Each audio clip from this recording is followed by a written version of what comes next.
Comitê de Ética contesta a segurança da viagem no tempo. Amazônia, sim! Viagem no tempo não! Amazônia, sim! Viagem no tempo não! Amazônia, sim! As ações da indústria Richard caem no primeiro semestre de 2027. Richard, uma pergunta. Não, deixa. O que tu tem a dizer sobre o Conselho de Ética e a baixa na bolsa da indústria? Cara, sinceramente eu não tenho nada com o que me preocupar. A gente está dentro dos padrões e nós vamos provar isso. Richard, mais uma. Não. Com licença. O senhor, o que o senhor acha da viagem? Por favor, vou responder uma de cada vez. Mas é o seguinte, a Indústrias Richard, nós vamos realizar uma viagem no tempo em aberto para a mídia para mostrar para todos vocês que a viagem é segura sim, tá bom? É isso aí. Jovem indígena da Amazônia.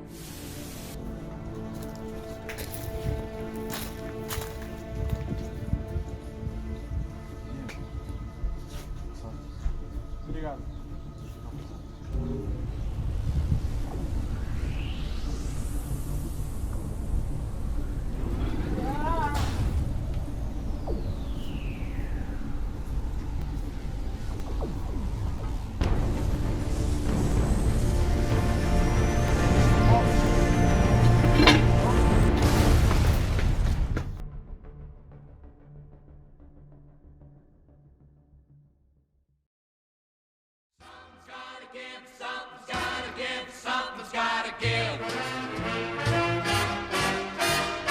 When an irresistible force such as you needs an old immovable object like me, you can dash.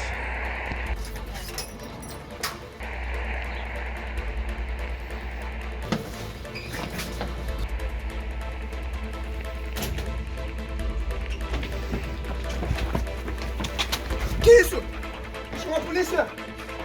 Que isso?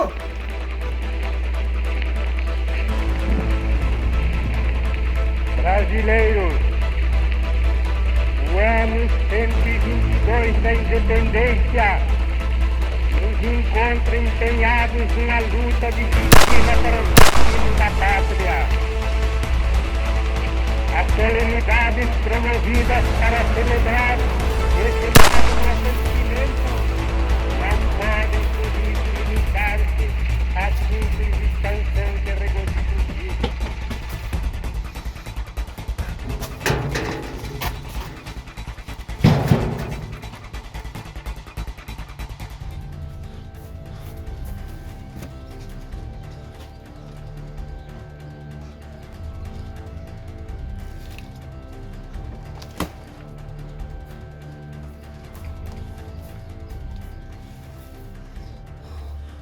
Berg, eu estou bem. Eles estão atrás de mim, mas eu vou te explicar melhor, tá? Deixa eu posicionar melhor a câmera aqui. Bom, Berg, agora tá melhor para me explicar.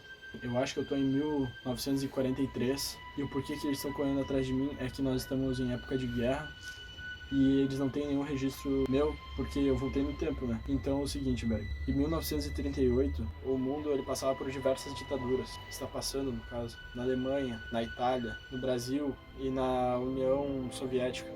Está muito complicado, eles estão recrutando muita gente para ir para a guerra e como eu não tenho registro, eles querem me levar. O Brasil, ele é um grande parceiro de comércio com os Estados Unidos, que é o primeiro país que nós temos mais comércio. E em segundo lugar está a Alemanha, onde está acontecendo o nazismo. O Brasil o Brasil de Getúlio Vargas está querendo se industrializar. E por Getúlio Vargas ser muito ambíguo, a guerra ainda não está bem definida para que lado nós vamos partir. E tudo isso depende das decisões dos supremos, né, do nosso presidente e do presidente dos Estados Unidos e também do Hitler. Então está uma situação bem complicada aqui.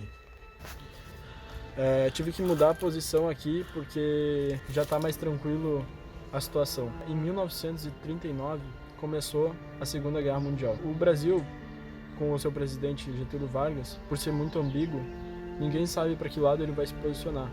Mas no começo da guerra, o Brasil estava se posicionando mais para o lado da Alemanha nazista, e também muito por o auxílio de Gaspar Dutra e de Góes Monteiro, que admiravam muito a Alemanha nazista. Os Estados Unidos e a Inglaterra, após perceberem as atitudes do Brasil se aliando à Alemanha nazista, tiveram algumas atitudes a favor do Brasil para tentar reverter a situação. Com as atitudes do Brasil e dos Estados Unidos e da Inglaterra e da Alemanha, os Estados Unidos acabaram entregando ao Brasil a indústria siderúrgica, que antes dos ocorridos, Vargas já tinha pedido para os Estados Unidos e eles não os deram.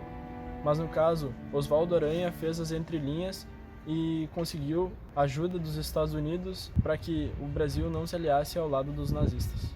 Com o favor dos Estados Unidos, entregando mais de 20 milhões para o Brasil conseguir construir sua indústria siderúrgica, eles fizeram uma troca de favores. Os Estados Unidos deu a indústria, enquanto isso, os Estados Unidos instalavam uma base em Natal, que é o ponto mais próximo da África em relação à América. Por causa dessas instalações e do Brasil estar mais próximo dos Estados Unidos, a Alemanha nazista acaba atacando navios comerciais do Brasil, gerando uma revolta na população brasileira, indo às ruas pedindo ao presidente Vargas que o Brasil entrasse na guerra contra os nazistas.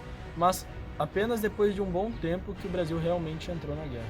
Bom, Bering, é até mais ou menos aí que eu consigo te explicar agora, porque a situação está complicada, mas eu vou dar um jeito dessa mensagem chegar até ti, tá bem, Bering? Tá? Ah, não. Tá. Vem aqui, vem aqui.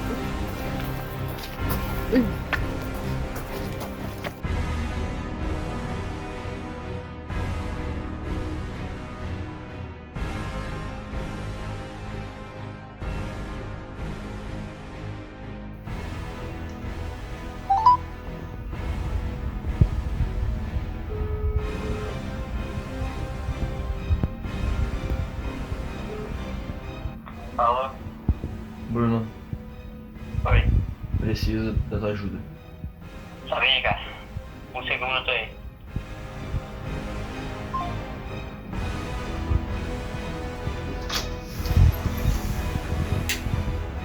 Eu sei.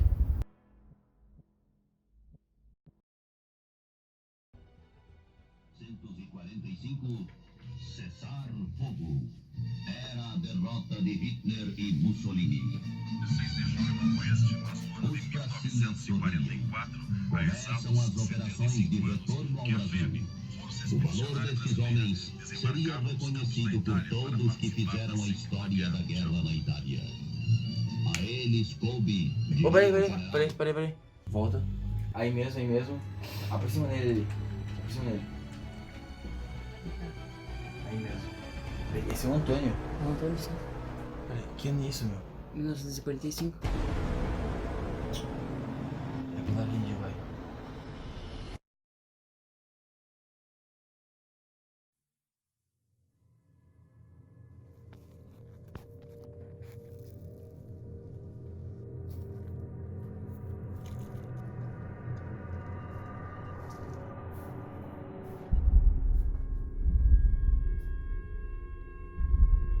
É aqui. É aqui o quê? É aqui. Tudo bom, só.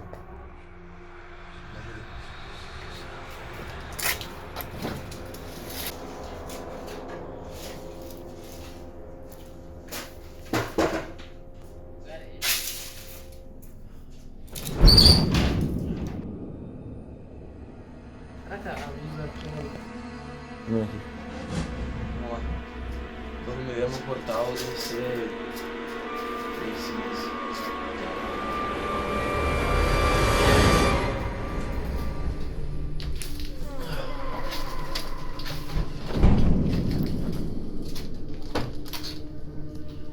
Derek, eu entro. Tu entra? Sim. Vai primeiro que eu já volto.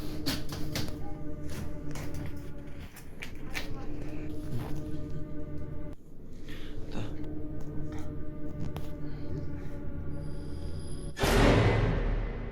Tá bem. Coloca o som no chão e fecha a tampa.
alguma coisa.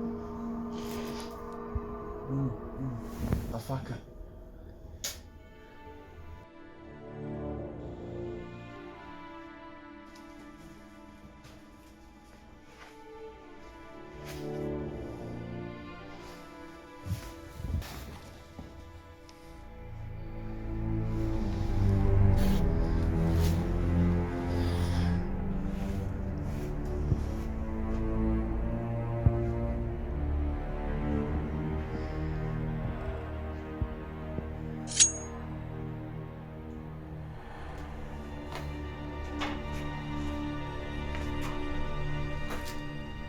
Ficou bom, vamos lá.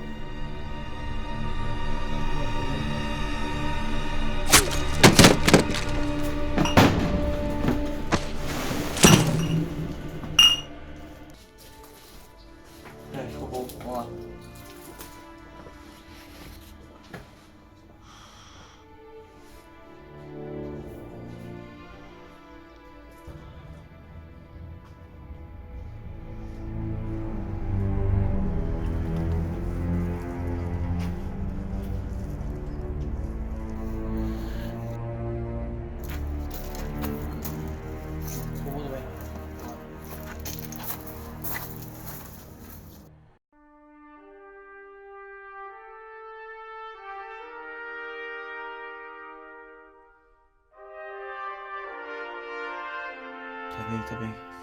Tá funcionando. Richard, a gente tá aqui mais ou menos uns 3 meses. O Bruno ele foi pro Monte Castelo atacar e a gente tá se comunicando por cartas. Deixa eu explicar mais ou menos o que tá acontecendo. Em agosto de 1943 foi criada a Força Expedicionária Brasileira, a FEB, com um plano de alistamento de 100 mil pessoas. Só que quando foram alistadas, só 28 mil se alistaram. E é aí que eles voltaram com voluntários da pátria lá da Guerra do Paraguai, em que muitas pessoas, especialmente negros e pobres, eram forçados a se alistar e ir para a guerra. Como a participação do Brasil na Primeira Guerra já havia sido um desastre, muitos países aliados não queriam a participação do Brasil na guerra, pois ele era muito fraco em doutrinas militares e táticas. O plano inicial para o Brasil era ir para a África e ajudar na guerra lá, mas como a Alemanha acaba perdendo a guerra na África, o Brasil acaba sendo direcionado para a Itália. Sendo assim, no dia 30 de julho de 1944, mais de 25 mil combatentes embarcam sigilosamente para a Itália. Mas realmente sigiloso não foi, pois no dia do embarque houve um desfile na Avenida Rio Branco, no Rio de Janeiro. Chegaram na Itália, formaram o 4º Corpo do Exército Americano e o 15º Grupo de Exércitos Aliados. Entretanto, ao chegar na Itália, os soldados americanos menosprezavam os brasileiros, tanto que na hora de receber a ração, os americanos recebiam a A, a B, os ingleses recebiam a B1 e os brasileiros a C. Os soldados brasileiros, além de estarem acostumados com o clima tropical, ao chegarem na Itália foram direcionados para os Apeninos. Desde o início da guerra estava sob o controle dos alemães e ninguém conseguiu tirar do seu domínio. Nessa região eles acabaram pegando diretamente o inverno, onde havia muito frio e neve. Como não possuíam uniformes próprios para a guerra no frio, os americanos tiveram que fornecer agasalho para os brasileiros. Embora o Brasil tenha sido mal recebido inicialmente, acabou provando seu valor durante a guerra por vários feitos, desde a FEB conquistando vários pontos que não haviam sido possíveis conquistar anteriormente. A FAB, a Força Aérea Brasileira, acabou fazendo uma enorme diferença, conquistando pontos, bases, recursos, sendo fundamental para a conclusão da guerra. Bruno, é tu? Peraí, tá me ouvindo? Alô, Berg, tô aqui no Monte Castelo. Caralho! Me responde. O que tá acontecendo? Não fala?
Hein?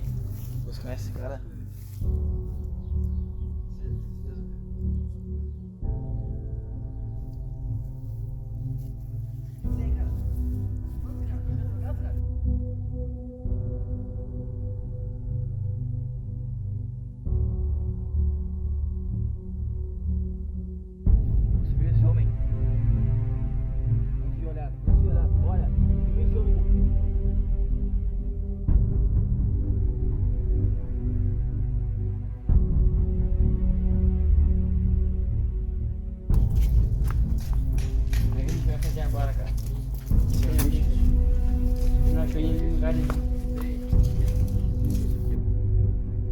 Cara, eu não sei, mas... Meu Deus, mas o que é isso? Meu Deus, tem alguma coisa aí, não chegue perto, não chegue perto. Calma.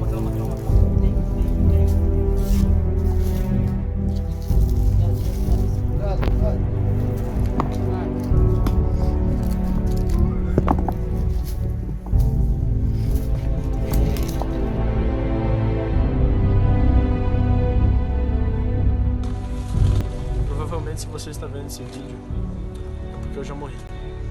Não estou mais entre vocês. E neste momento, eu só consigo lembrar todas as histórias boas que eu pude passar com vocês, principalmente você, Berg, que esteve comigo em todos esses momentos. Infelizmente, nessa minha última caminhada, eu não vou conseguir sair vivo daqui. E vocês vão saber o porquê logo, mas vai ser por uma causa boa. Então, obrigado a todos que sempre me acompanharam.